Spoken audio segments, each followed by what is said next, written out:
J'ai le plaisir aujourd'hui d'animer une table ronde sur la problématique riche, complexe, profonde, irrésolue aujourd'hui, du rapport entre deux termes relativement récents dans l'histoire du concept, le sang d'Anthropocène ou et le capitalocène. On va en discuter avec Camille Le Boulanger, Zoé Sauvage et Laurent Testo, que je présente brièvement.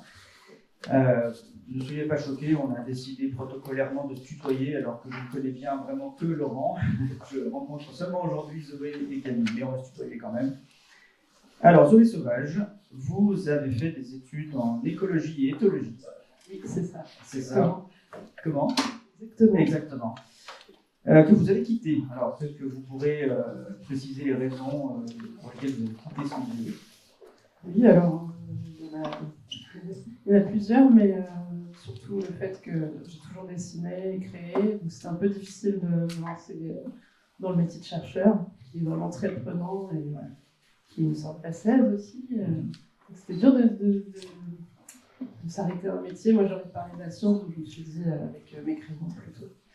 Très bien. Et donc, vous avez ensuite, si j'ai bien compris, suivi une formation en art narratif à l'école Cézanne, Cézanne. Une petite formation il y a quelques années, il y a 4-5 ans.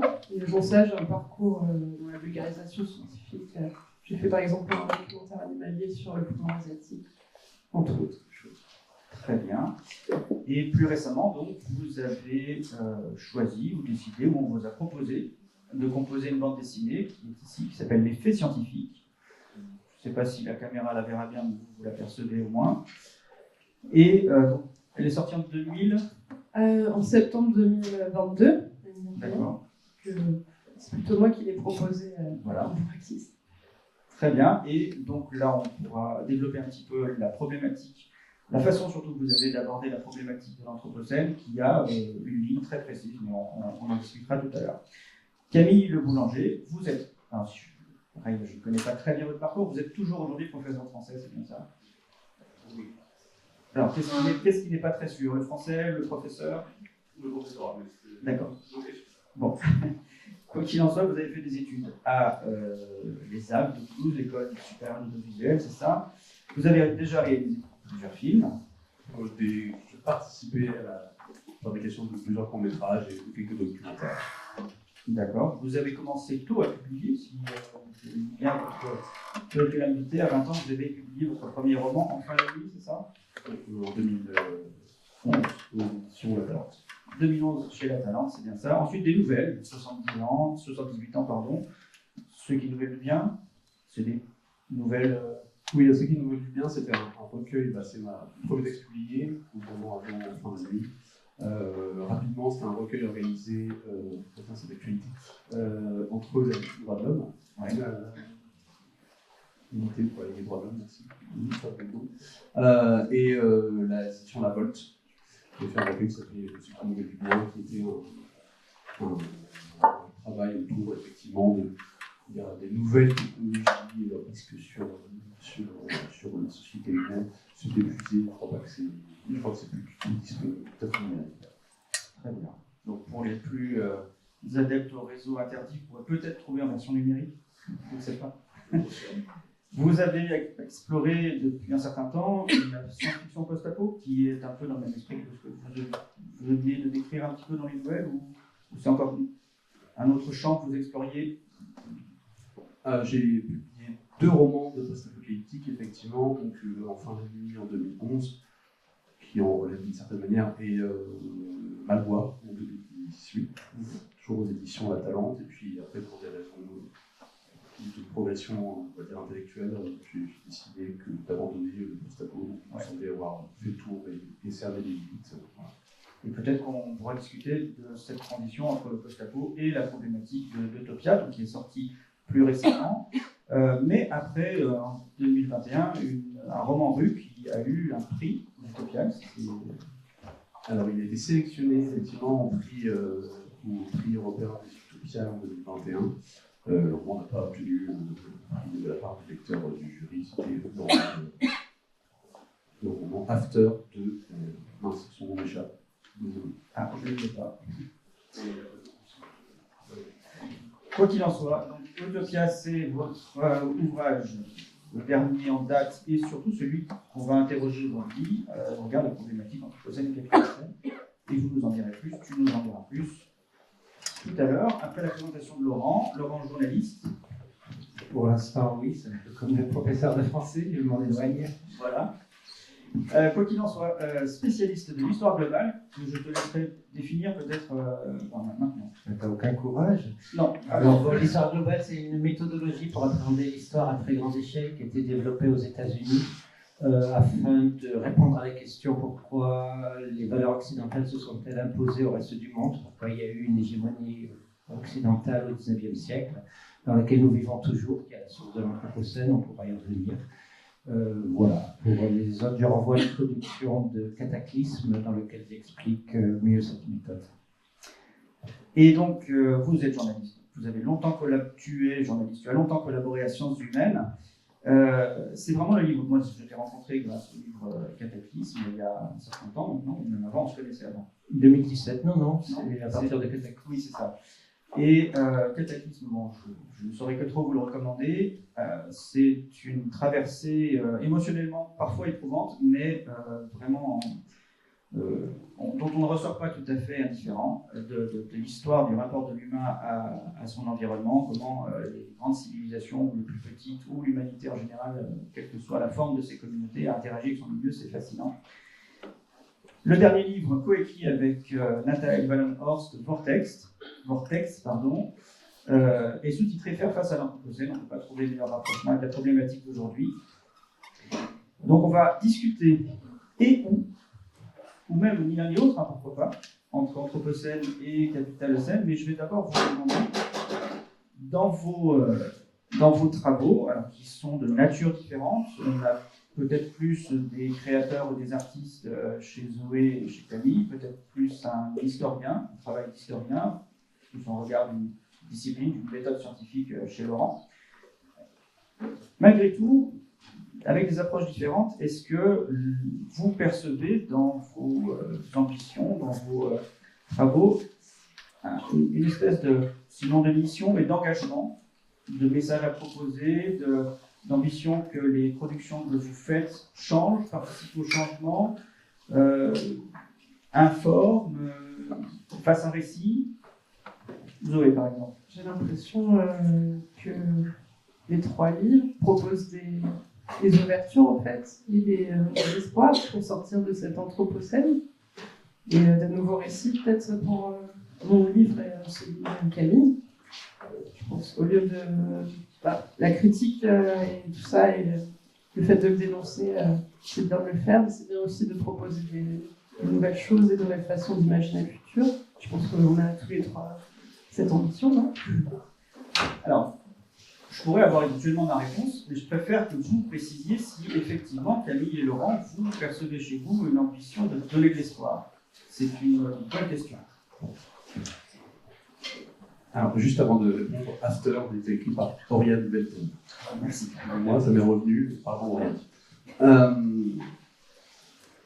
Utopia, en fait, c'est en fait l'aboutissement d'une réflexion sur le temps assez long qui a commencé à peu près au moment effectivement où j'ai écrit Malboire, donc en 2017-2018, qui est un roman qui raconte, enfin un roman post-apocalyptique, qui traite de la contamination des sols, de l'eau et des conséquences de l'agriculture intensive. Et en fait, à ce moment-là, j'ai commencé à me dire, aidé par ça par des tas de lectures, que ça servait à rien. Je développe. Ce que je veux dire, c'est que j'ai un peu le sentiment qu'on baigne de toute façon le cataclysme, la catastrophe écologique. Tout le monde en est conscient à quelques degrés. Le problème, c'est l'inaction. Et j'avais le sentiment qu'en continuant à tracer ce sillon, de décrire avec un grand luxe de détails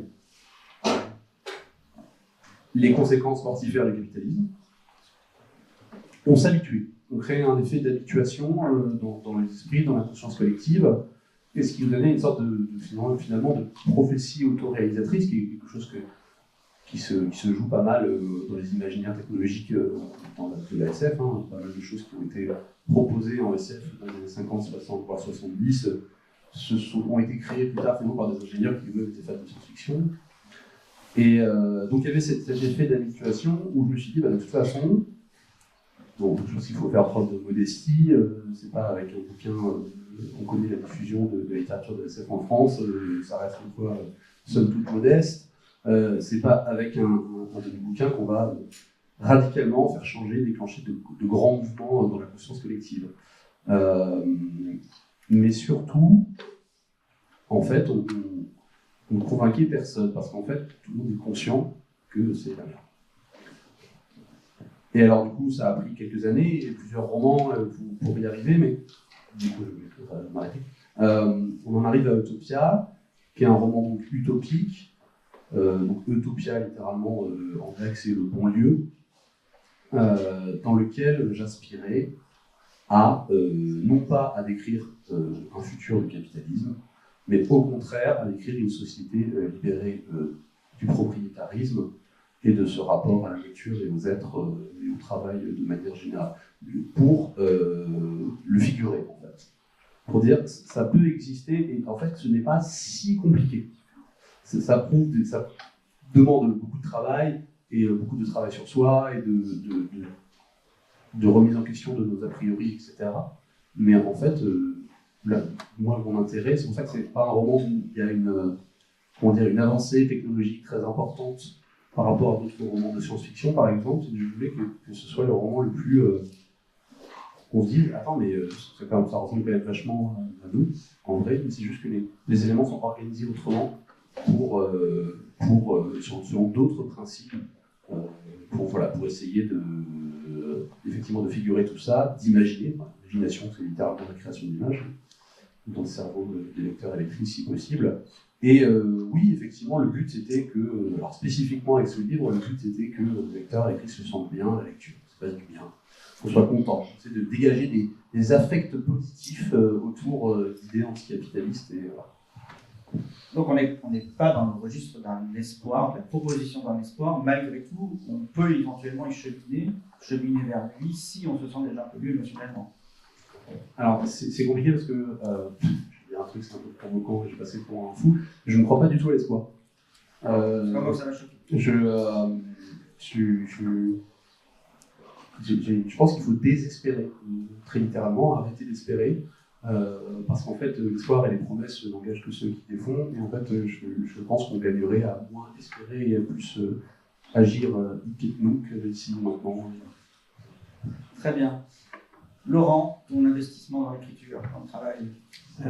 Avec Nathanaël, on a voulu faire un livre qui non seulement présente l'Anthropocène, il en a déjà écrit un certain nombre, le constat scientifique de la destruction du monde, je vais y revenir, mais surtout on entreprend de politiser cette notion afin de pouvoir agir précisément. Parce que ce n'est que quand on prendra la mesure des dégâts et surtout des interrelations des différentes sphères qui contribuent à l'Anthropocène que l'on pourra changer ces trajectoires en opérant sur le politique. Et pour cela, en fait, on propose des récits tirés des sciences humaines. En très gros, aujourd'hui, l'Anthropocène, c'est une question de sciences physiques qui intéresse des physiciens de l'atmosphère, des chimistes, etc. On propose de le faire rentrer dans les sciences humaines. Il y a déjà des initiatives. On propose de les fédérer, de les articuler à différentes échelles pour les transformer en récits politiques, ce qu'on appelle les scènes, donc trait d'union C-E-N-E-S. Le Capitalocène est une de ces scènes qui permet de mieux appréhender le fonctionnement de ce moteur de destruction et de cibler des actions possibles. Donc on ne propose pas de solution à la fin, on propose juste des axes de bon sens. Et franchement, par rapport à l'histoire globale m'a montré deux choses. Un, la nécessité des savoir transdisciplinaires associés à part égale, économie, anthropologie, sciences du vivant, ont un récit à donner sur l'histoire et ça doit être considéré de la même façon, avec la même légitimité que l'histoire elle-même. Et il en est de même de la prospective. On peut adapter cette méthode à la prospective et on peut essayer de renouveler la prospective pour en faire un outil qui puisse changer les trajectoires. C'est du moins notre conviction. Mais cela passe effectivement par d'abord l'éducation, l'enseignement. D'accord, donc vous avez, alors on n'entend pas d'espoir authentiquement énoncé ou assumé, malgré tout, vous inscrivez vos travaux dans des perspectives où ça peut changer. Ça peut changer. Bien sûr. La question de comment faire changer. Si on se place dans, alors rapidement peut-être revenir sur la question qu'on posait après, en fait on se place sur une question de production d'idées et de la manière dont la production d'idées peut faire changer les comportements individuels. Et ça c'est extrêmement compliqué puisque on est sujet à des tas de stimuli qui nous affectent de différentes manières et nous conditionnent. Voilà, une des réflexions que je me fais par rapport à notamment Capitaine Océan et à tout ce que ça implique, c'est qu'il est très difficile d'aller contre ça dans la mesure où on est assailli, littéralement assailli par des discours majoritaires, dominants, très largement diffusés, face auxquels en fait, on est très faible.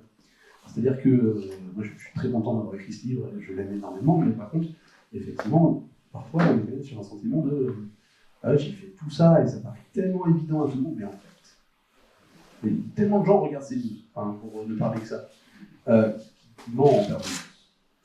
Et ils laissent des menteurs parler en permanence au demeurant. Et donc, on a un travail effectivement, de diffusion du savoir par différents biais, et différents biais de masse, si possible, à construire et qui est très compliqué, quoi. Laurent, je vais vous poser une question précise. Je vais te poser une question précise, Zoé, je vais arriver à vous tutoyer, tous les trois. Laurent, tout à l'heure, juste après Zoé, je vais te demander de rappeler la problématique anthropocène-capitalocène, parce que tu es vraiment, je pense, le meilleur de nous quatre pour le dire précisément. Vous avez, avec Nathalie Balanhorst, vraiment listé, alors de façon exhaustive, c'est pas possible, mais vous avez listé une bonne partie des scènes qui existent, et vous en avez bien rappelé la définition. Mais Zoé, par rapport à cet investissement dans l'écriture, dans le travail, Laurent a plutôt une approche, on va dire, scientifique, qui essaie de toucher le réel. Camille essaie plutôt de dégager une perspective à partir de récits qui ont leur ancrage, on va dire, idéologique, si ce n'est pas un gros mot pour toi. Très bien. Et dans ta bande dessinée, Zoé, on a une ambiance qui est à la croisée des chemins entre un réalisme dur, qui se confronte à la réalité de la technologie en particulier, mais aussi qui s'échappe volontiers dans l'univers onirique, dans le dépassement de soi, dans une forme de spiritualité. Et est-ce que toi, par rapport à cette question de l'avenir, du changement, comment tu articules cette tension entre une dure réalité et les échappatoires que l'esprit peut proposer? C'est un peu difficile de répondre à cette question, mais oui, je trouve qu'il faudrait enchanter le monde, en effet, avec un peu de magie. Mais cette magie, je l'ai apportée grâce à des femmes scientifiques bien réelles. Pour moi, les sciences, c'est vraiment magique. C'est des enquêtes extraordinaires. Et dans le monde, surtout des animaux et des plantes, ce qui me passionne le plus. Et oui, je voulais apporter une touche de magie, mais aussi de réel, absolument. Pour montrer que voilà, c'est pas juste des idées un peu utopiques de se dire que la symbiose est partout, qu'on peut être en interaction directe avec la nature, la comprendre comme si on était un animal ou une plante, des choses comme ça. Donc c'est à la fois en effet réaliste, mais pour ce côté-là. Mais après, je ne donne pas de solution vraiment pragmatique, quoi. C'est plutôt philosophique ce livre, sur cette relation au vivant. Et je pense qu'il faut quand même commencer et par des actions individuelles, etc., mais aussi un gros changement l'intérieur de soi qui doit être profondément ancré en fait, et philosophique, et de respect direct avec le reste du vivant en fait, pas juste à travers les livres et tout, mais par une interaction donc avec le vivant qui nous entoure. Et ces 5 femmes scientifiques que je fais rencontrer à mon héroïne, en fait, elles ont toutes travaillé en lien direct, voire même en fusion, on va dire, direct avec leur sujet d'observation. Même avec l'ADN pour certaines, comme Barbara McClintock, qui pouvait rentrer à l'intérieur d'une cellule par l'observation de celle-ci à travers un microscope et fusionner en fait avec l'intérieur de la cellule pour mieux la comprendre. Et elle a fait des grandes découvertes en génétique, dont les transposons par exemple, qui sont utilisés tous les jours dans les labos en génétique. Et tout ça, ça a l'air magique, mais en fait, c'est un lien qu'on peut tous établir avec la nature, et je vais le montrer à travers ce livre. C'est effectivement très, très prégnant. On a quelque chose de la perméabilité du corps à autre chose que notre simple humanité quand on lit ta bande dessinée. Et tu l'as dit comme si. Tu essayes de faire en sorte que le lecteur se sente comme s'il était vraiment un animal. C'est ce que tu as dit. Oui, j'ai dit ça. Comme si. Alors, on est des animaux, mais je sais que... C'était ma question, en fait. C'est comment, dans ta bande dessinée, tu arrives à articuler cette perméabilité entre notre corps qui est un corps animal et autre chose, notre humanité. J'ai trouvé cet équilibre intéressant. Et est-ce que toi, tu arrives à... aujourd'hui te retrouver entre cette animalité et cette humanité? Moi, depuis toujours, depuis toute petite, j'observe la nature pendant des heures, et en effet, je me suis absorbée en fait, par ce que je vois, et j'ai l'impression de devenir ce que je vois en fait. Ça a un impact du coup sur ça fait évoluer mon attention, et à force d'entraînement, et tout le monde peut l'acquérir en fait, ce talent, je sais pas. À force d'observation, on comprend de l'intérieur les choses, et c'est pas seulement grâce aux livres ou les études universitaires qu'on peut faire ça. Très bien, on pourra développer vraiment cette façon d'approcher le réel qui est, que je peux partager en partie, qui est son imprégnation personnelle puissante qui nous permet d'en dégager des lois, des règles, mais j'y reviendrai parce que la bande dessinée commence justement avec la confrontation de l'héroïne avec les règles du jeu, et ça m'intéresse beaucoup. Alors, avec les règles du jeu de la vie, on va dire, l'humanité essaye de trouver des puissances. Et depuis que le débat sur son avenir, avec les risques qu'on connaît, effondrement, déclin, effondrement multiple de la biosphère, des écosystèmes ou de l'économie, pour ne parler que de nous, ou des services rendus, pour reprendre des définitions à la Cochet. Voilà, un effondrement, c'est lorsqu'une civilisation, une société ne parvient plus à honorer les services de base à l'essentiel de la population. Donc ces questions nous sont quotidiennes, présentes dans les médias un peu partout maintenant, on est tous plus ou moins conscients, comme tu disais Camille, plus ou moins imprégnés, mais on peine à trouver une qualification précise de la période qui est celle dont surgirait le risque d'effondrement aujourd'hui. Ou en tout cas cette période où l'humanité a marqué son milieu de façon irrémédiable, indélébile, visible pour les siècles à venir, peut-être les millénaires à venir. Et ce débat-là se joue, entre autres, entre deux termes, l'Anthropocène et le Capitalocène. Laurent, peux-tu nous en dire plus sur les enjeux derrière ces termes? Alors, bien volontiers. C'est un débat abyssal, mais je vais essayer d'être extrêmement synthétique. Le terme Anthropocène a été proposé à partir de l'an 2000 par un chimiste de l'atmosphère du nom de Paul Crutzen. Et lui pensait que ça commençait avec la révolution industrielle, c'est-à-dire le moment où l'humanité s'est mise à brûler des carburants fossiles, charbon, puis pétrole, puis gaz naturel, en accumulant leur consommation, en en consommant toujours plus, ce qui provoque notamment le déséquilibre climatique. La notion a été très vite enrichie à partir de 2009, notamment par les études de Johan Rockström et ses co-auteurs, qui a posé 9 limites dans lesquelles que nous modifions, que l'action humaine altère et qui sont nécessaires à pour garder la Terre habitable. Donc je ne vais pas faire la liste de ces 9 limites, mais c'est par exemple non seulement outre le climat, c'est la biosphère, c'est les océans qui s'acidifient, c'est le cycle de l'eau douce, etc. Et les éléments perturbateurs apportés par l'humanité interagissent en fait sur cet ensemble-là. Par exemple, le réchauffement climatique accélère l'érosion de la biodiversité, et l'érosion de la biodiversité, lorsqu'on détruit les forêts, les marécages, lorsqu'on tue des espèces animales, ça accélère le réchauffement climatique en retour. Donc on emballe la machine, d'où le titre de Vortex, on a l'impression d'un tourbillon qui nous aspire. Très vite, des voix se sont élevées pour contester l'idée que ce soit quelque chose que l'on puisse régler en termes scientifiques, cerner uniquement en termes de physique.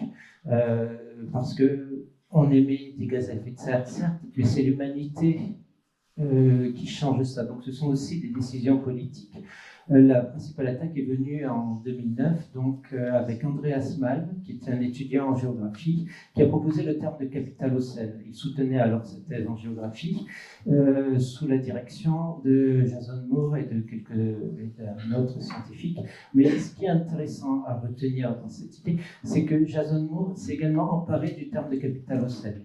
Donc vous avez deux acceptions qui se sont développées parallèlement du terme de capitalocène. Alors ça partait d'un constat qui est très simple. Par exemple, ne serait-ce que sur le réchauffement climatique, tout le monde n'a pas contribué à égalité au réchauffement climatique. On donne l'exemple, par exemple, aujourd'hui, d'un Kenyan qui émet il y a une étude scientifique qui l'a démontré en 2017, un Kenyan émet en moyenne 42 fois moins de gaz à effet de serre qu'un États-Unien. Donc on sent bien qu'il y a une responsabilité historique complètement différente.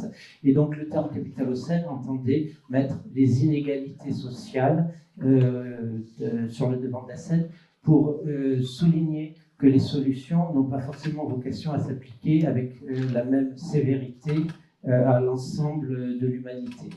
La notion de capitalocène, donc, telle qu'elle a été historicisée par Andreas Malm, trouve ses racines immédiatement dans la colonisation du monde par la Grande-Bretagne, la révolution industrielle et l'usage massif du charbon comme une arme d'asservissement de l'humanité, que ce soit les travailleurs dans les usines ou les gens colonisés à travers l'usage d'armes propulsées par charbon, notamment les bateaux à vapeur, les cuirassés à vapeur. Le récit qu'on a développé parallèlement, Jason Moore, lui, est beaucoup plus historique à mon sens parce qu'il plonge aux racines de l'hégémonie occidentale, c'est-à-dire à la conquête accidentelle par les Européens des Amériques et au fait que l'Europe ait pu drainer les ressources des Amériques, ressources biotopiques, en créant les plantations, ressources humaines en déportant des millions d'Africains à travers l'Atlantique pour les faire travailler dans des plantations, ressources financières en utilisant les ressources minières des Amériques, l'essentiel de l'argent en circulation dans le monde, par exemple, au XVIIe et XVIIIe siècle, sont extraits des mines d'argent du Potosí, dans l'actuelle Bolivie, et mises en circulation par les Espagnols. Donc cette histoire-là est beaucoup plus ancrée dans un passé sur la longue durée que celle de Malm. C'est pourquoi, personnellement, je préfère l'acception du capitalocène tel que défini par Jason Moore. Et j'insiste sur une distinction qui n'est pas de pure forme, parce que l'idée d'Andreas Malm, c'est d'actualiser un contenu marxiste pour porter les gens à se mobiliser si besoin par la violence. Et donc on voit émerger l'idée d'un grand soir qui serait en attente, on peut en discuter, mais dans un premier temps, comme Andreas Malm sait bien que le rapport de force n'est absolument pas favorable, il appelle par exemple à saboter les pipelines. Je caricature, mais c'est le titre d'un de ses ouvrages qui résume cette trajectoire. Et à l'opposé de Jason Moore, qui propose, lui, d'infléchir les trajectoires politiques des sociétés. Donc, ces deux modèles qui s'opposent. Un qui essaye de rentrer par la connaissance et l'avertissement politique dans une déviation des trajectoires actuelles de l'Anthropocène, et l'autre qui propose de réactualiser Marx et d'en faire un outil de lutte pour sauver ce qui peut encore l'être. C'est vraiment deux choix politiques distincts. Ils sont peut-être complémentaires, mais les mots ont un sens et ils sont porteurs de trajectoires et d'engagements distincts. Voilà, c'est pour ça que je suis revenu sur la notion de capitalocène. Et beaucoup d'autres notions, on pourrait aborder celle du thanatocène ou celle du thermocène, sont porteuses aussi d'enjeux politiques de cette façon-là. Le capitalocène ayant été probablement la notion alternative à l'anthropocène la plus investie en termes de livres et de recherche et de réflexion. Camille, tu voulais rebondir peut-être sur... Oui, alors plusieurs choses. Effectivement, je suis d'accord avec toi que je connais moins Jason Moore, je l'ai moins lu en long, large, en travers, mais ils ne me semble pas effectivement si opposés que ça, dans la mesure où entre guillemets, leur opposition, ce que tu disais, entre l'infléchissement et en gros un processus révolutionnaire d'action directe plus ouvert, en fait, ne fait que rejouer une ligne de marque, de séparation, pardon, entre, dans les forces de gauche historiques depuis le XIXe siècle, entre effectivement des forces révolutionnaires directes et des forces qui tenaient plus du gradualisme, avec, pour le coup, Jason Moore me semble être plus marxiste que Andreas Malm, dans la mesure où Marx propose plutôt, enfin, est conscient que les processus historiques prennent du temps, pense d'abord que la classe moyenne a un rôle à jouer, que la bourgeoisie doit avoir un rôle révolutionnaire, puis à partir de 1848, la révolution échoue, il revient là-dessus, enfin voilà, il y a plusieurs choses. Moi, il y a une notion que j'ai trouvée particulièrement intéressante je pense que c'est dans La chauve-souris et le capital, d'Andreas Malm aux éditions La Fabrique. Alors je ne sais plus exactement le terme qu'il emploie, mais en fait, il replace cette idée d'impact différencié des individus sur leur environnement et le conjugue avec le processus de colonisation en mettant en scène la quantité de terre exploitée par chaque être. C'est-à-dire que, pour le dire, je raconte absolument n'importe quoi, une personne ici, en fait, pour assurer sa subsistance et son mode de vie, il faut exploiter, je ne sais pas combien d'hectares, je raconte vraiment n'importe quoi, 200 hectares de terre qui sont, voilà. Et du coup, il explique que, évidemment, les terres, ce qu'on appelait autrefois, on l'appelle encore comme ça, le Sud, sont largement exploitées. On consomme beaucoup plus de terre ici, enfin, c'est d'autant plus frappant que ce n'est pas les nôtres. C'est pas celle où on vit, que, effectivement, un Kenyan, par exemple. Moi, ce qui me gêne dans Anthropocène, c'est Anthropos. Autrement dit, le genre humain. Je suis très gêné, pour le coup, dans le fait qu'on postule que c'est le genre humain en tant qu'être naturel. Déjà, je ne vais pas postuler une nature humaine, mais c'est un autre débat. Qu'on postule que le genre humain est intrinsèquement responsable de ça. Je pense que les êtres humains sont avant tout des êtres sociaux qui peuvent être sociaux selon une infinie diversité de modalités. J'ai du mal à croire qu'il n'y ait pas eu dans l'histoire, et même dans l'histoire très ancienne, dans la préhistoire, dont on peut qu'imaginer finalement, enfin, même si les travaux archéologiques avancent, voilà, qu'il n'y ait pas eu de société effectivement moins destructrice et plus en phase, comme tu l'évoquais, Zoé, là. Je pense notamment à un roman de Kim Stanley Robinson qui s'appelle Shaman. C'est mon point Kim Stanley Robinson de la table ronde, qui est vachement bien, lisez-le. Et qui est un roman de l'ère glaciaire. On suit un personnage qui vit dans une société paléolithique, au moment de je ne sais plus quelle ère glaciaire, je ne sais plus laquelle. Voilà. Et je pense qu'effectivement, il est extrêmement important d'historiciser. Toujours historiciser. Et du coup, c'est un des trucs que j'ai essayé de faire dans l'Utopia, c'était de se dire, imaginons une société future, sortie du capitalisme, etc. Quel serait le chrononyme, donc le nom d'époque, qu'ils emploieraient pour désigner notre temps. Et donc, après un bout de réflexion, j'en suis arrivé au terme de siècle des camps. Donc un peu comme dans un cadre de 100 ans, qui dure plus que 100 ans, c'est un siècle, mais en fait qui dure beaucoup plus, voire 2, voire 3, parce qu'il me semblait que c'était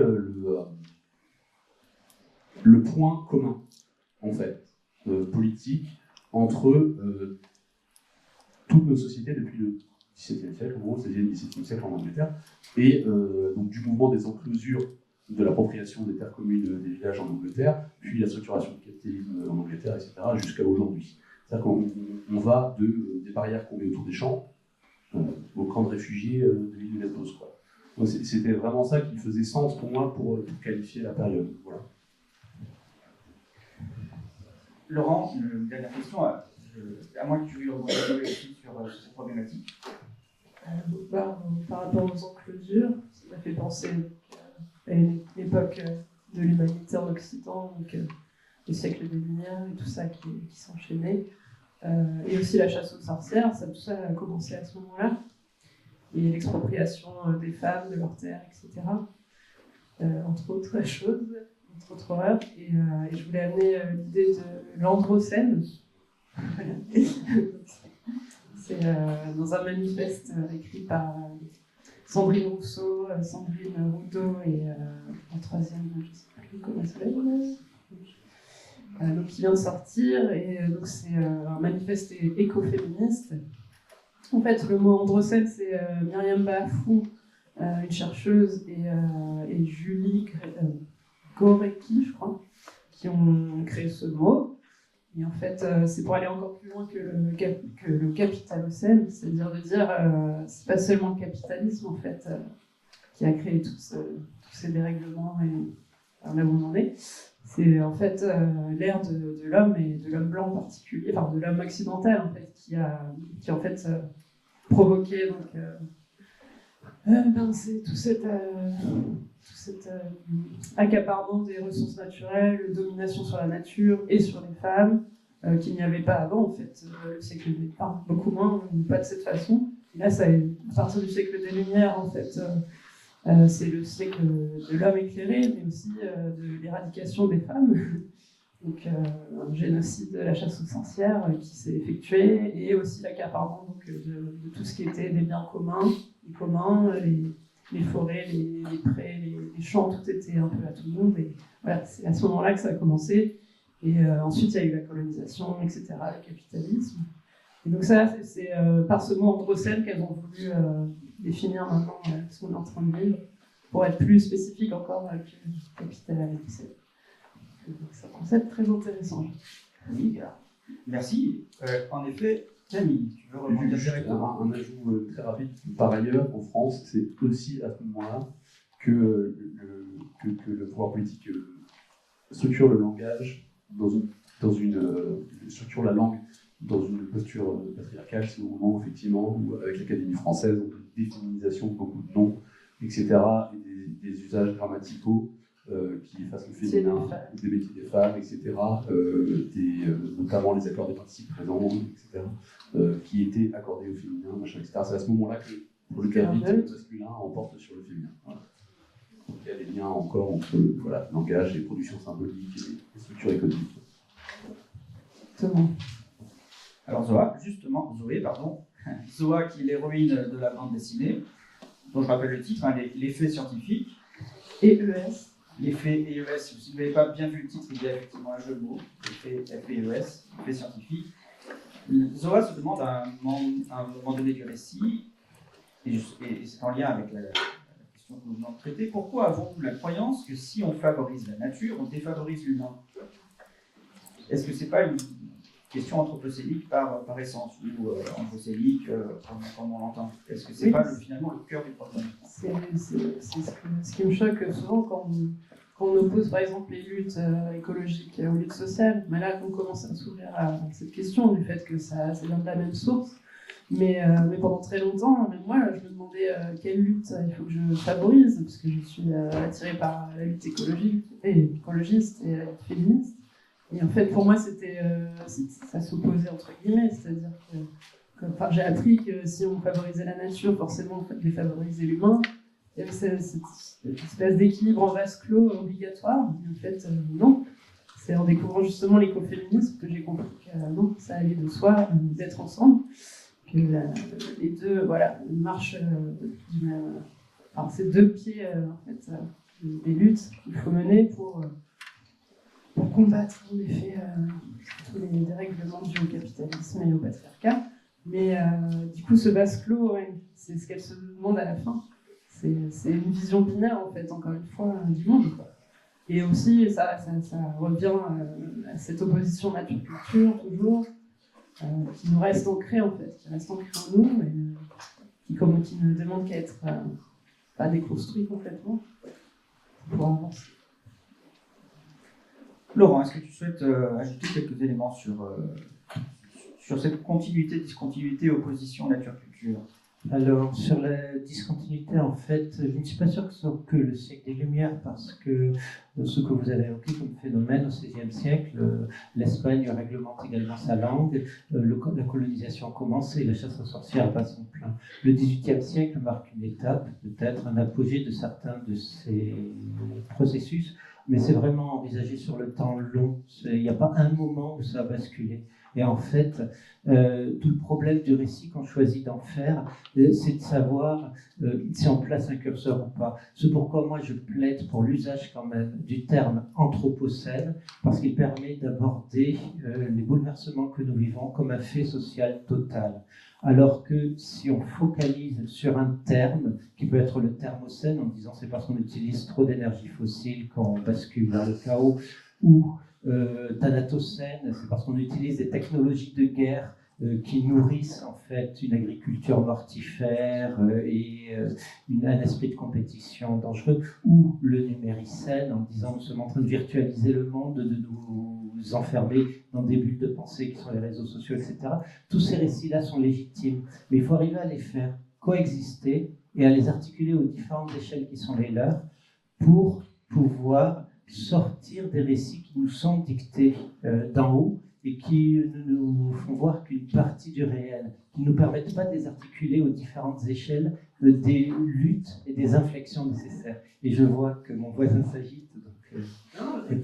Non, j'ai dit ce que je voulais dire, c'est-à-dire il ne faut pas tuer le terme anthropocène. Il y a des gens qui en histoire veulent tuer le terme civilisation, par exemple. C'est complètement idiot. C'est en règle générale des gens peu recommandables qui veulent se débarrasser de mots qui les gênent. Ce sur quoi je voudrais insister, le terme anthropocène existe. Il permet de fédérer un grand nombre d'éléments simultanés et on peut l'acclimater dans toutes les sciences humaines pour justement nourrir des réflexions. Ce n'est pas parce que c'est un terme issu de réflexion scientifique qu'il faut s'en débarrasser. Camille, je te sens tiquer ou... Non, je trouve ta dernière phrase un peu bizarre. Je pense que personne... Enfin, j'ai pas l'impression d'avoir jamais entendu ou lu un rejet de l'anthropocène parce que c'était un terme scientifique. Mais... Alors, ceux qui s'emparent du terme capitalocène, souvent en ayant lu Math à grande vitesse, dès qu'on sort le terme anthropocène, crient non, il faut parler de capitalocène parce que sinon on évacue toute la dimension inégalité. C'est aussi pour me prémunir de ce genre de critique que je le pose. C'est-à-dire, nous sommes face à quelque chose qui est immensément complexe. Et ce n'est pas en le simplifiant à outrance que l'on parviendra à analyser correctement ce que nous avons à faire. Ouais. Et du coup, rebondir là-dessus. Bon, je reviens un peu à Utopia, mais je me suis demandé, effectivement, pour le coup, et encore plus sur le temps long, quelle était la structuration sociale, justement, de cet ensemble de ce mode de relation à l'autre et ce mode de relation à la nature, si les choses existent séparées. Voilà. En fait, je suis arrivé au terme tout simple de propriétarisme. Alors ça paraît pour le coup extrêmement simple, en fait, quand on le déroule, en fait, tout rentre dedans, ce que je veux dire, et sans justement, mais là je t'embête sur anthropocène, et sans justement essentialiser. C'est essentialisé sur, tu vois, anthropos. Ce que je veux dire par le propriétarisme, c'est que, effectivement, à partir du moment où il y a une appropriation, en tant que volonté d'avoir l'usage exclusif de quelque chose, aux dépens des autres, ben en fait, on rentre dans cette perspective, en fait. Et en vérité, si on emploie, enfin, en tout cas, j'ai tendance à plutôt employer capitalocène, c'est pas voilà, pour repousser bêtement le continuum scientifique. C'est juste pour mettre, effectivement, insister sur la structure de production qui, historiquement, on voit très bien d'ailleurs dans ton bouquin, j'ai feuilleté le chapitre justement sur Capital Hussein, les schémas que vous montrez sont clairs. Il y a une explosion de toutes les consommations et de tous les rejets, etc. à partir de 1850. 1850, globalement, l'Angleterre est lancée sur la seconde révolution industrielle et c'est parti, on va cramer du charbon à toute berzingue. Et on crame du charbon encore aujourd'hui. Hein. Je crois que la Chine, je ne sais plus quel pourcent de son énergie qu'elle produit en cramant du charbon, ça donne encore. Donc voilà, et juste un dernier truc sur l'opposition humain-nature. Et c'est pour ça que je refile un peu le thème des enclosures et de la propriété. Je pense qu'une des issues philosophiques, pour le coup, à ce mode de pensée, c'est de questionner la question du clivage, en se dire la séparation. J'ai l'impression que le discours philosophique et donc du coup économique qui suit après, depuis effectivement le XVIIIe siècle, mais même avant, se fonde sur cette idée, pour le coup, de clôture, de propriété et donc de clivage. On sépare les choses. On sépare l'humain de la nature pour justifier l'exploitation de la nature. On sépare des femmes des hommes justement pour justifier l'exploitation des femmes. On sépare le travail du non-travail. Je ne veux pas le terme loisir parce que pour moi ça relève d'une réalité différente. On sépare le travail du non-travail pour exploiter le travail. C'est pareil, on hiérarchise. Ouais, on hiérarchise, mais vraiment en client. C'est-à-dire qu'on attend nous à ce qu'on soit une personne différente au travail que le reste du temps, quoi. Et j'ai l'impression pour le coup que vraiment tout est lié dans cette idée de propriété et de clivage. Et ça nous permet, alors ça ne avance pas beaucoup, vous allez venir dans l'action mais puisque tu parlais de définition et de bien aller au fond des choses, il me semble qu'il y a quelque chose à creuser par là-bas. Voilà. Alors, ne me titillez pas trop sur les essentialisations potentielles, mais je vais essayer de... je vais quand même essayer de vous challenger un petit peu.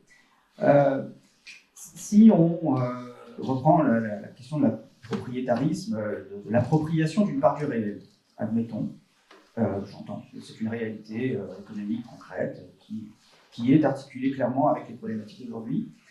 Et Laurent Testo tentait de réconcilier, ou en tout cas de faire cohabiter deux termes, l'un qui a plus une origine scientifique, de sciences humaines, l'anthropocène, et de nombreux autres qui ont plus une origine politique, ou à inscrire dans un récit. Pardon, je suis d'accord. Capital Hussein, c'est pas une origine politique, ça vient justement d'un ouvrage d'économie, de sciences économiques directement. Et en fait, je t'embête un peu, hein, mais il y a challenge. En fait, on va taxer, je sais pas, mal de politique parce qu'il est de gauche. En fait, et c'est pour ça que je réalisais tout à l'heure quand tu me disais, on peut dire que tu as une posture idéologique. Bien sûr qu'on a une posture idéologique, tout le monde a une posture idéologique en tant que tu sers, je suis sûr, il est tard dans la journée, qui dit c'est un rapport imaginaire à une situation concrète. Bien sûr qu'on a une idéologie et bien sûr que c'est politique, mais en fait, les structures du capitalisme sont tout aussi politiques, tout aussi. Voilà. Bien sûr. Dans une tentative de cohabitation, est-ce qu'on ne pourrait pas trouver un terrain d'entente où on trouverait dans le terme anthropocène un moyen de faire un plateau de jeu, effectivement, comme Laurent le propose, où on voit tout ce qui s'est déroulé au cours d'un supposé anthropocène, aussi large et vaste que possible, comprenant par exemple ce que les sciences sociales connaissent bien, c'est les inégalités, qui sont intrinsèques peut-être, à quelque chose d'humain. L'anthropologie montre bien que la question de l'inégalité, au sens très large de ses multiples formes, y compris et surtout peut-être envers les femmes, dont on connaît le traitement très très inégalitaire, mais vraiment à un niveau archéologique, c'est quelque chose qu'on montre bien avant le néolithique et bien avant la modernité technique. Donc, il y a quelque chose de l'anthropocène qui peut très bien entendre tous les enjeux d'inégalité et d'exploitation du milieu. Alors, là encore, l'exploitation du milieu, la surexploitation du milieu, c'est quelque chose qu'on n'observe pas uniquement depuis 1850, et Laurent Testo le pourra préciser depuis bien longtemps. Et sur ce terrain de jeu, sur ce plateau de jeu, on pourrait effectivement identifier des points de discussion, des points de débat, des points d'analyse qu'on qualifierait avec de nombreux termes en scène, qui sont capitalocène, plantationnocène, thermocène, poubélien, agnotocène, phronocène. Alors, il faudra que Laurent les précise. Thanatocène, tu en as parlé, le pathocène aussi. Et l'Anthropocène, mais cette fois avec ENT, donc c'est un terme lié à la physique, tu pourras préciser aussi, et le Stubusel. Alors là, moi, je veux une définition du Stubusel. Ce que je voulais introduire par ma question, c'est comment on pourrait viser deux choses en parallèle, en même temps, et peut-être même pour l'enrichissement des deux. C'est une forme de globalisation, de lecture holistique, globale, comme Laurent la propose, et en même temps une identification des territoires de conflit qui peuvent être définis par des scènes X ou Y, qui sont utiles mais qui ne peuvent pas être réduits à eux-mêmes. C'est ça, moi, je parle de ma crainte personnelle. Tu as parlé de propriétarisation. Il est possible que se joue aussi ce type de phénomène dans le champ politique, où dans le champ politique, on va s'approprier et territorialiser de façon fermée une problématique en la rendant souvent assez peu perméable à l'ensemble de ce qui déroule autour. Juste très rapidement, il me semble qu'une réponse à ta crainte s'appelle l'intersectionnalité.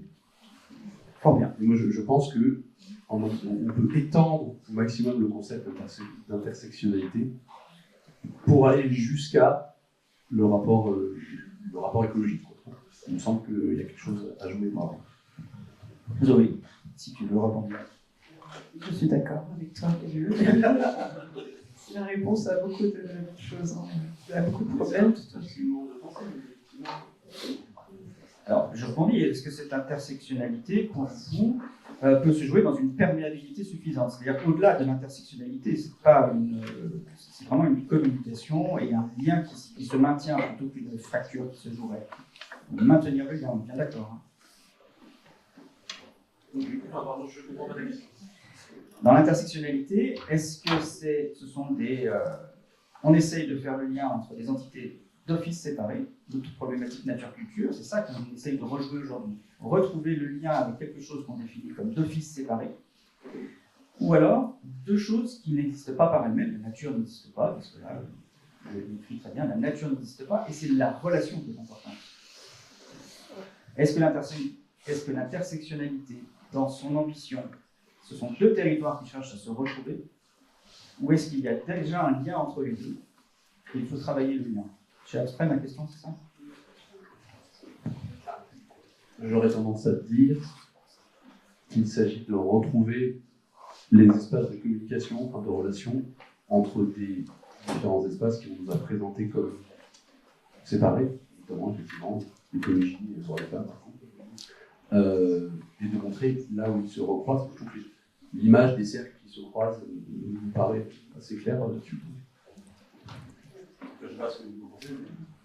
C'est ça, les liens sont là et on est devenu aveugle à leur existence, c'est tout. Enfin, à l'œil qui a été entraîné et déformé par notre culture, et il faut s'entraîner dans l'autre sens maintenant, avec de l'aide.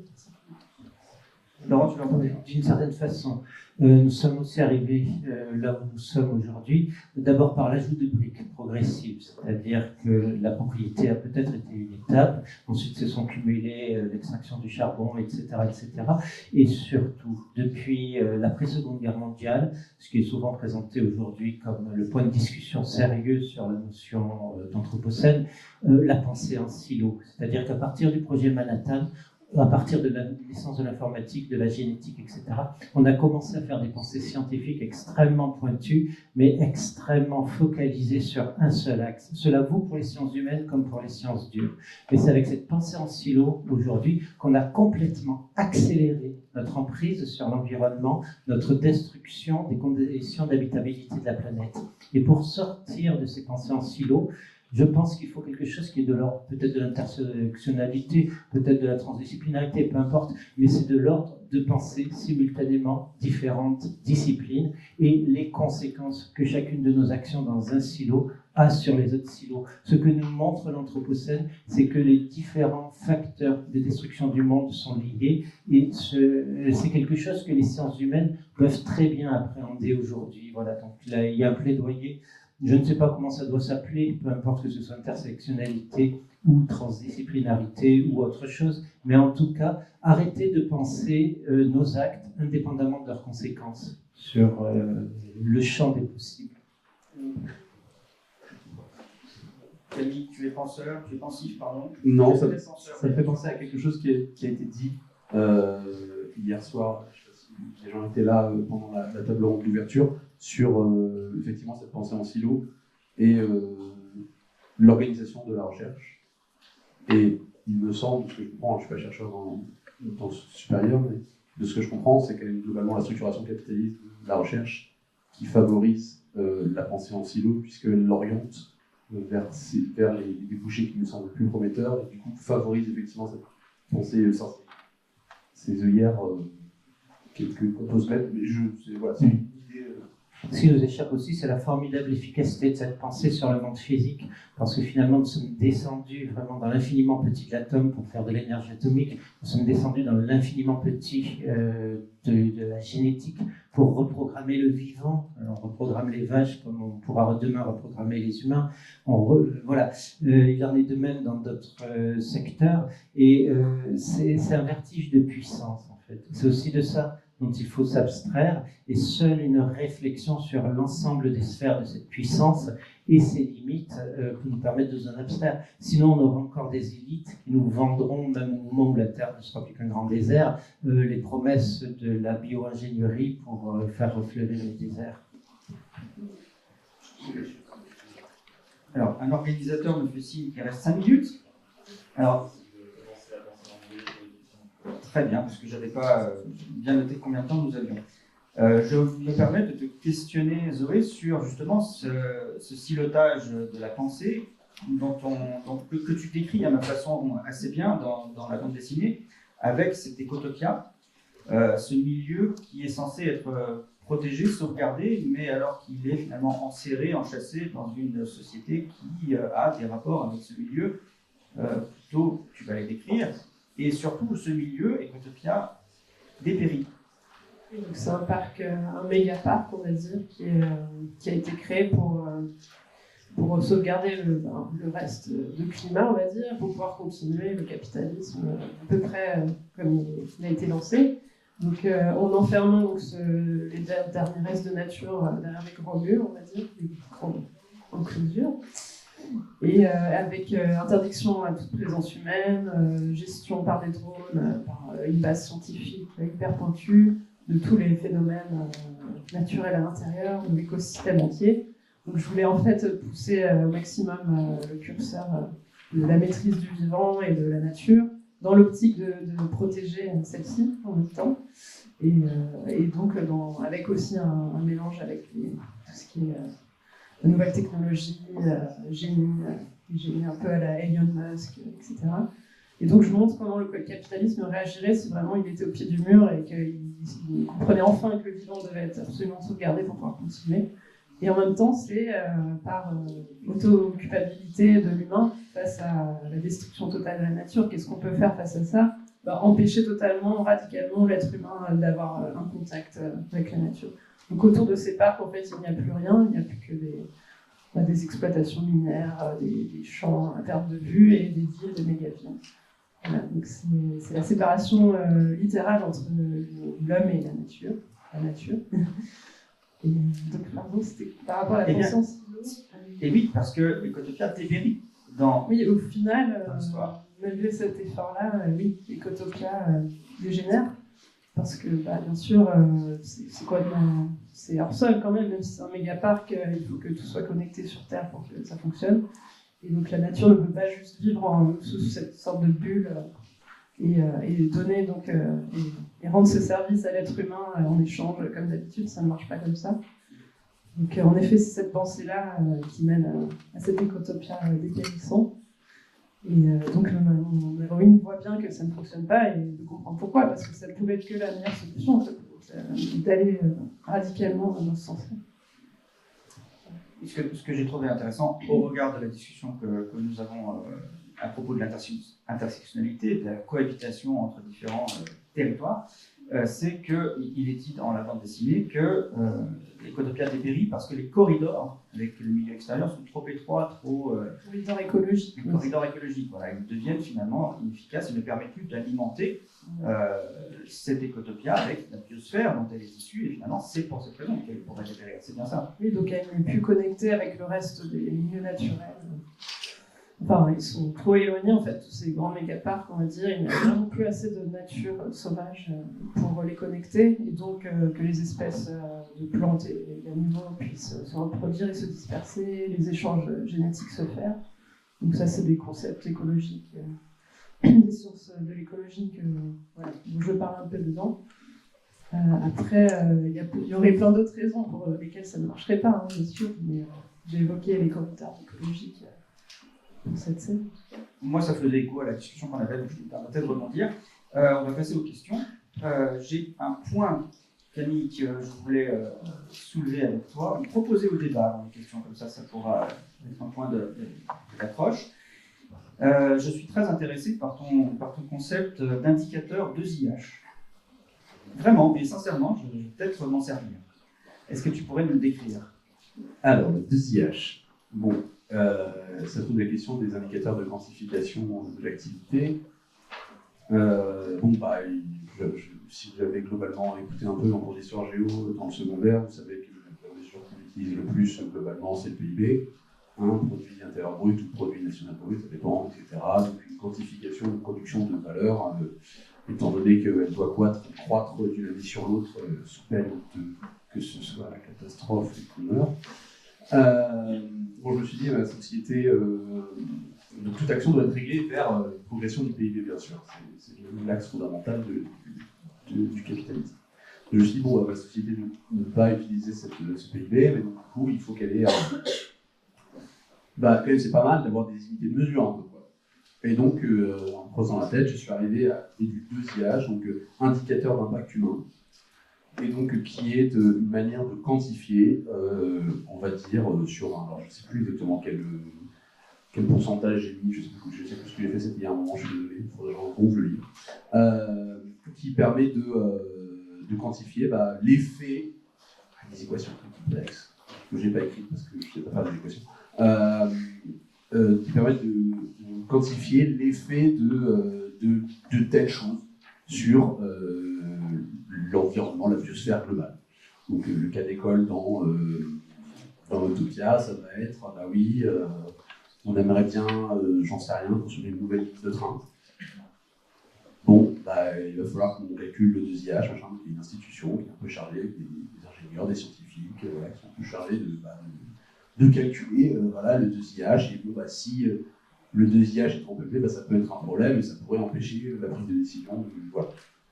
Et étant donné que le but global étant de faire baisser le plus possible le 2IH. Voilà, sommairement. Je trouve l'idée très intéressante. Je passe la parole au public. Est-ce qu'il y a quelqu'un qui peut faire passer un micro? Comment ça se passe? Dites-moi. Ou est-ce qu'on laisse la parole Vous parlez fort, très bien. Non, je pensais à ça surtout pour l'enregistrement. Voilà. Il faudrait venir au micro aussi. Ou venir au micro, ce serait peut-être plus simple. Moi, je ne peux pas marcher, donc je laisserai quelqu'un s'en occuper. Est-ce que vous avez une question? N'hésitez pas à vous rapprocher pour la poser.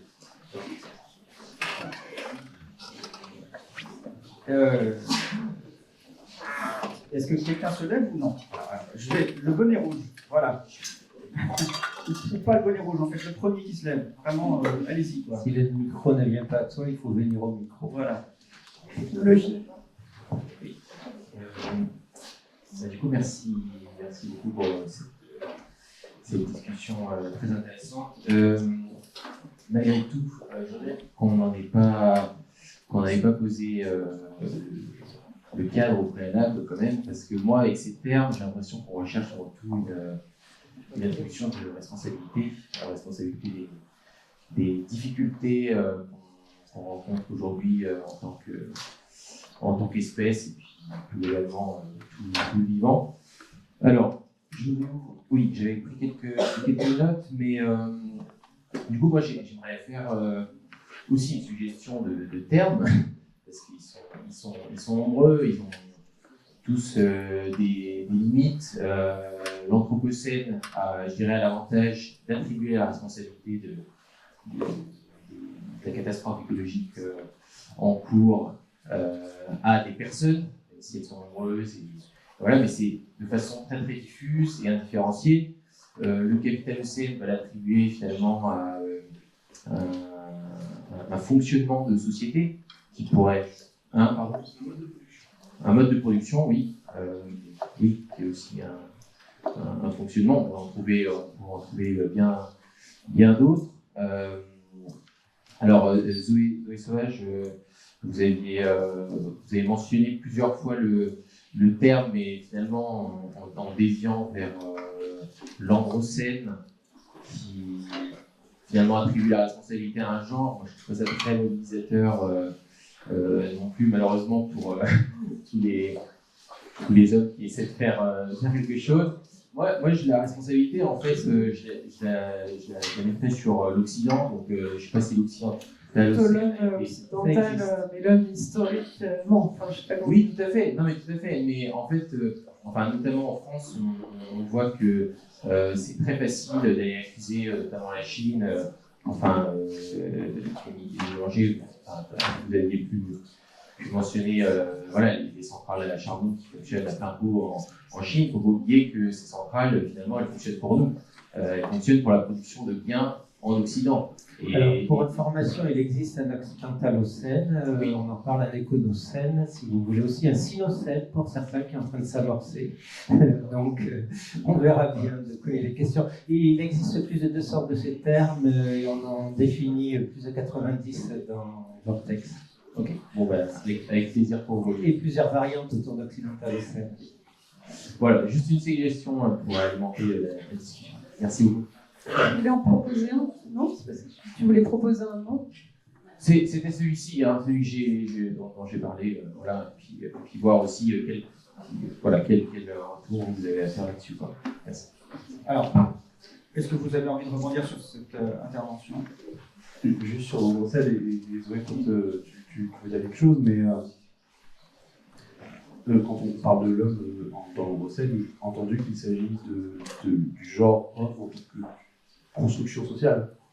Il ne s'agit bien sûr pas de désocialiser le masculin biologique, c'est le rôle social. Non, mais je veux dire, parce que, non. Puis historiquement aussi, enfin, c'est plus forcément la faute sur chacun de vous, les hommes, enfin c'est nous, plus que les femmes, là, tout de suite, mais oui, enfin, à partir des penseurs qui ont créé ces idéologies il y a plusieurs siècles, qui étaient tous des hommes blancs et occidentaux et qui ont créé en fait cette rupture qui a été catastrophique quoi, entre nature et culture, entre autres.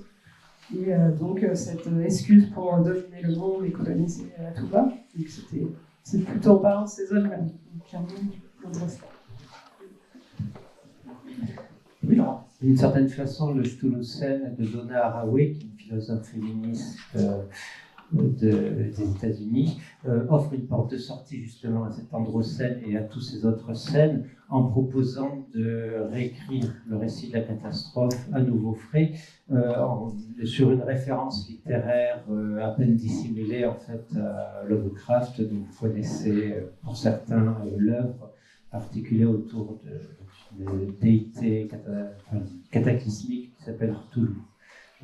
Alors, ce qui est très amusant, c'est qu'en fait, Donna Haraway détourne complètement les codes. Il existe une interview de Donna Haraway où le journaliste lui dit oui, vous faites référence à Lovecraft, qui est un type abominable, antisémite, raciste, tout ce que vous voulez. Et en fait, elle fait semblant de ne pas connaître Lovecraft. Elle dit non, j'étais pas au courant. Je voulais juste faire un terme qui réfère aux forces chtoniennes, aux forces de la nature, etc. Et elle dit ça avec des termes qui sont directement copiés-collés sur des passages des montagnes hallucinées de Lovecraft ou autre.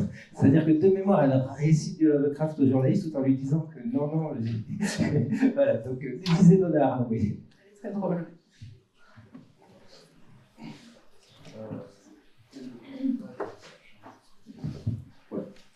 Le 2IH, ça m'a fait penser au bilan carbone, la différence. Voilà. Bon courage. Merci pour cette question piège.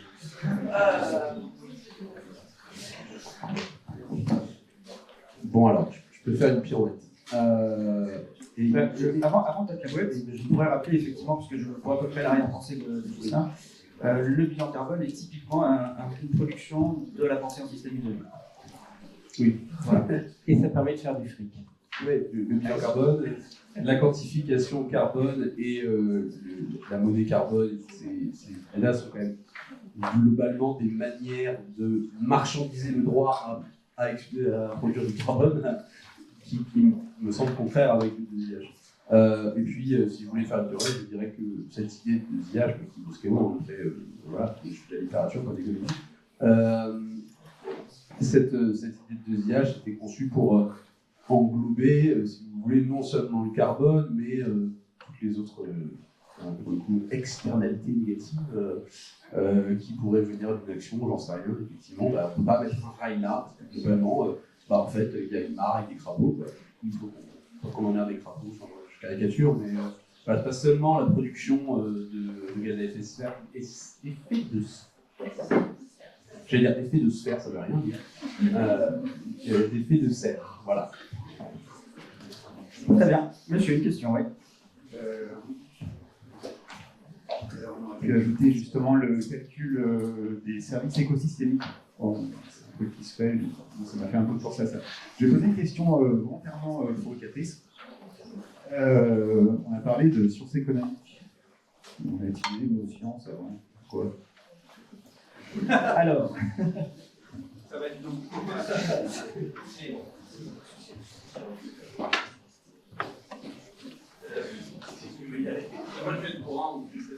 Bon, je vais être aussi bourrin. En fait, oui, une bonne partie de ce qu'on appelle les sciences économiques sont en fait des croyances. Là, au-dessus, on en est d'accord. Avec des dogmes, on a même fait une liste des commandements sacrés du néolibéralisme dans leur texte.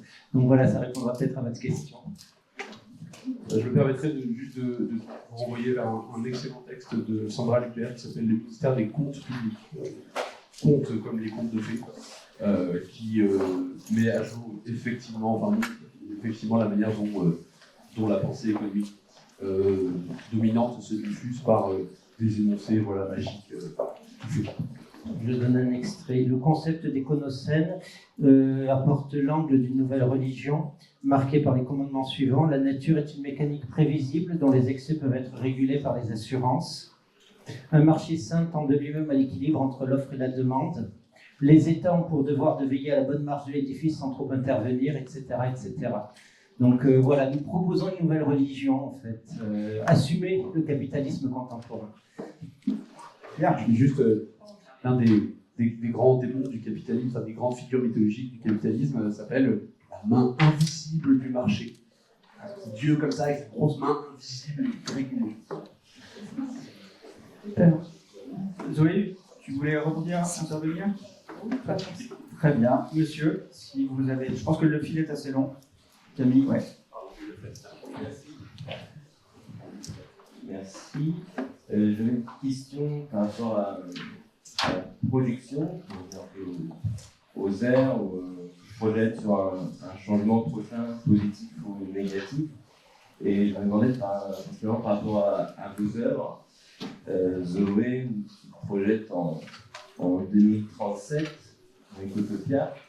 Je me demandais, c'est un peu arbitraire dans le récit, où est-ce qu'il y avait des raisons, si toi tu avais une opinion sur le fait que oui, dans une quinzaine d'années, ça pourrait vraiment être dans ce genre de monde que tu projettes. Et Camille, notre récit, c'est d'environ 3 siècles, je pense, avec une étape de Caen et une déclaration de droits de l'homme, mais la déclaration d'Antonia Christ. Et donc, avec ce besoin de catastrophe absolue qui arrive pour un renouveau, est-ce que ça part d'une opinion intime pour qu'il y ait un changement positif qui arrive à cette société-là? Est-ce que ça doit passer pour toi par là spécifiquement, ou c'était sympa pour le récit que ça puisse se passer comme ça? Voilà. Bon, pour répondre à ta question, oui, après mon livre n'est pas très réaliste, mais c'était pour projeter dans un futur pas si lointain, en effet. Donc pour s'imaginer plus facilement 15 ans après, en fait, c'est pas si énorme. Et bon, il y a des choses il y a des choses optimistes et d'autres pas du tout sur cette évolution, parce qu'on voit bien qu'en 15 ans, il ne se passe pas grand-chose, souvent. Là, c'est pour ce qui est maîtrise sur la nature, il s'est passé beaucoup de choses vu qu'il n'y a plus que des grands mégaparcs. Et je ne pense pas qu'on y arrivera en 15 ans non plus à avoir tout éradiqué, à part quelques mégaparcs sur Terre. Mais on peut aller dans cette direction, en effet, en refermant en fait, les espaces naturels. Il y a plein d'exemples sur Terre qui commencent. Il y en a des plus ou moins bien faits, on va dire. Il y a des choses bien et il y a des choses beaucoup moins bien qui se font avec des expropriations, des tribus et des peuples qui sont enlevés, retirés de réserves naturelles, etc., au nom de la protection de la nature. Donc c'est vraiment c'est terrible. Et après, il y a d'autres choses qui vont se faire et qui commencent même en France qui sont positives. Il y a par exemple une petite réserve dans le Vercors qui est complètement fermée. Et à part un chemin, on peut donc visiter et voir l'évolution d'une forêt naturelle. Il y a des choses comme ça qui se passent. Après, je ne sais pas si je réponds trop à ta question. Si. Voilà. Alors, moi je vais me réfugier derrière le voile pudique, le voile pudique de la fiction pour essayer d'esquiver un peu cette question, qui est en fait une question stratégique de comment est-ce qu'on mène une transition, comment est-ce qu'on y arrive, etc. Et en vérité, je n'ai pas la réponse, et c'est des questionnements qui sont tellement vastes et compliqués que c'est pas pour rien que, par exemple, dans Rue à la Talente, je mettais en scène prémisse d'un mouvement révolutionnaire lié à un cataclysme, en gros, et que j'ai fait un pont dans une idée de futur pour 2 pièces, parce qu'en fait, le milieu, je ne sais pas encore comment l'écrire.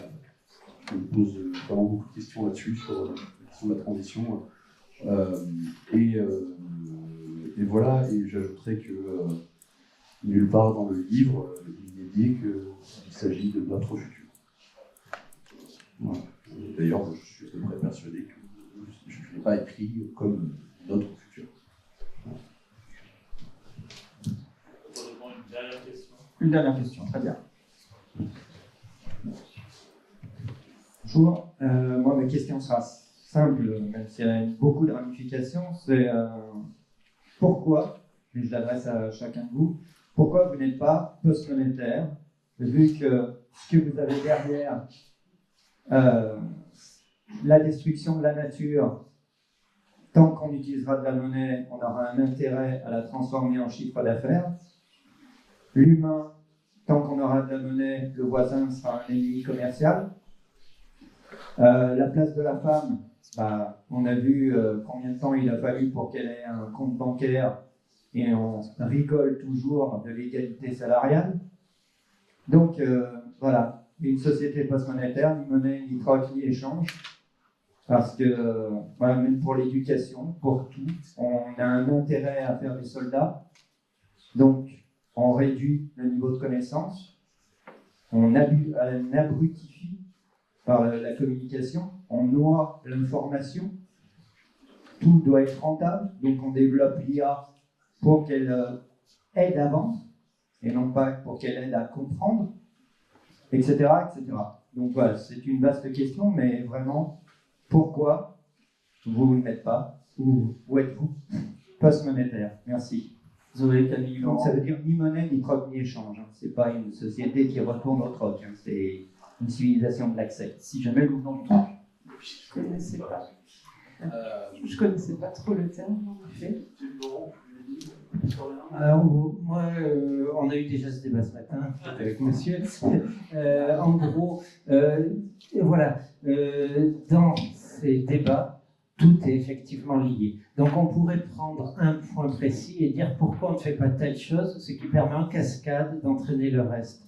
Je pense que c'est typiquement, justement, le moment de penser les interactions. Et on a eu des sociétés sans monnaie, qui ont quand même été impériales, ce que j'ai expliqué avant, puisque la monnaie telle qu'on la connaît, avec les 3 fonctions définies par Aristote, elle date d'il y a 2600 ans à peu près. Elle est née en 3 points précis de l'Eurasie, Avant, il y avait des sociétés, il y avait quand même une forte inégalité entre les genres, il y avait de la violence, il y avait de l'expansion, et il y avait même du commerce longue distance, sauf que, comme on ne s'est pas préoccupé de cette question, on ne peut absolument pas l'expliquer, on le constate par l'archéologie.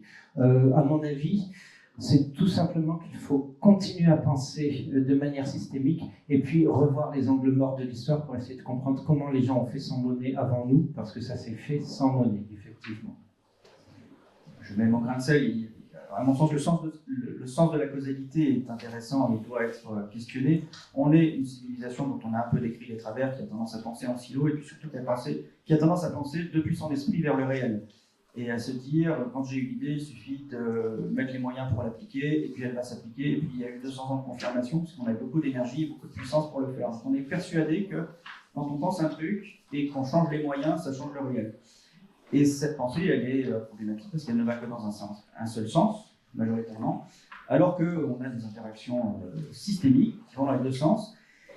Et donc on a peut-être plus intérêt aujourd'hui à essayer de trouver les causes de nos problèmes, qui peuvent se manifester sous de multiples formes, comme Laurent vient de le rappeler, et même sans modèle. On peut avoir les mêmes problèmes que ceux qu'on a aujourd'hui, même sans modèle, des problèmes comparables. Donc peut-être moins focalisé sur le sens de la causalité qui va des moyens vers le monde, mais plutôt d'essayer de comprendre quelles sont les causes pour changer les moyens, et d'abord comprendre les causes.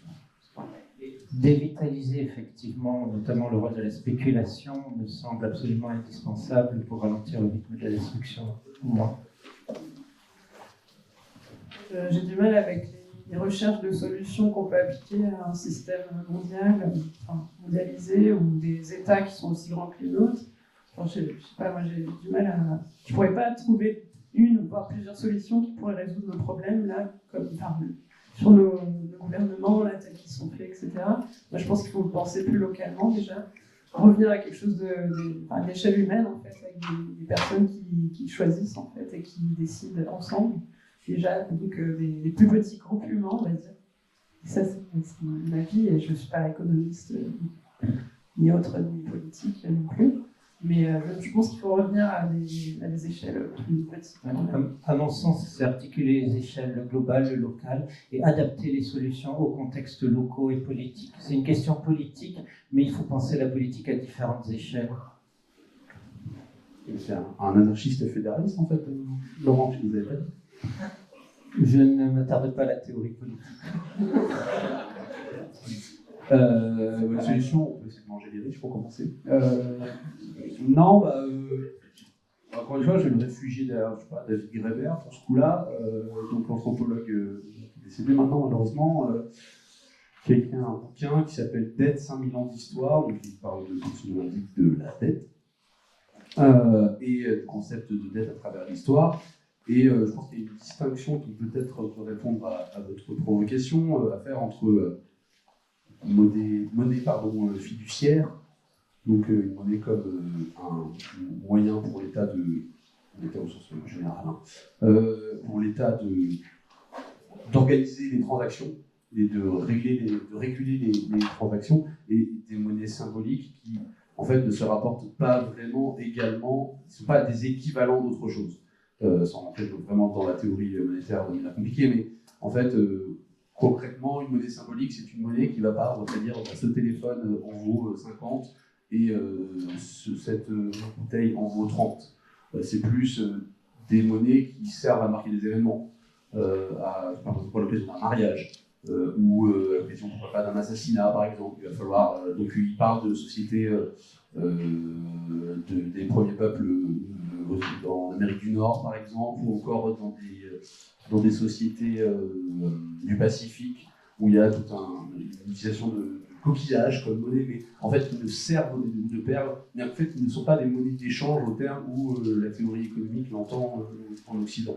C'est pas tout à fait comme ça que ça fonctionne. Et moi j'ai pris le parti de conserver l'utilisation d'une monnaie, mais en vérité, au cours du livre, il me semble que j'arrive à un moment où en fait le comics est tellement avancé, si on veut, dans mon livre, pour le dire comme ça, où en fait, on arrive à une espèce d'aporie de la monnaie où les besoins sont tellement socialisés que du coup, voilà. Mais moi, je suis pas contre la monnaie en soi, c'est ce qu'on en fait, quoi. Effectivement, la monnaie pour spéculer autour, ça sert à rien, mais après, si ça permet effectivement de symboliser quelque chose, pourquoi pas. Merci, c'était la dernière question. Alors, on a des problématiques. Vous allez donc devoir y répondre. Anthropocène ou Capitalocène? Conclusion. Choisis. Ou les deux, ou autre chose. Autre chose, si vous voulez proposer votre scène. Bien en scène. Zoé, Androcène. Camille. Allez, Andro-Capitalocène. Très bien. Et Laurent, enfin. Moi, je reste sur Anthropocène comme terme englobant. Parfait. Eh ben, écoutez, merci beaucoup. Merci pour votre attention, pour vos questions.